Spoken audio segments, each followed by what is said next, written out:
l'inverno sta terminando, sta iniziando la primavera e quindi adesso veramente si conteranno tutti i danni dell'uragano Vaia dello scorso fine ottobre, primi di novembre. Per quanto riguarda il mio comune, Santo Stefano di Cadore, contiamo 20 milioni di euro di danni, oltre che un danno enorme al patrimonio boschivo del territorio nella vicina Val Visdende, che appartiene appunto al censuario del comune di Santo Stefano di Cadore. C'è bisogno di sostegno economico.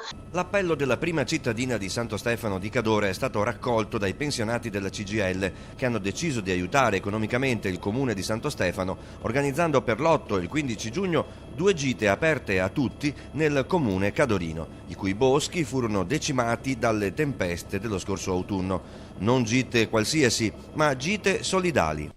Per rendersi conto della situazione e portare un contributo anche in termini sostanziali di tipo economico per un progetto finalizzato alla ricostruzione di quel territorio. Nella quota di partecipazione è già compreso un contributo di solidarietà di 5 euro che il comune di Santo Stefano destinerà a progetti di recupero del territorio. Lo SPI conta di inviare in Cadore 100 persone a ogni gita.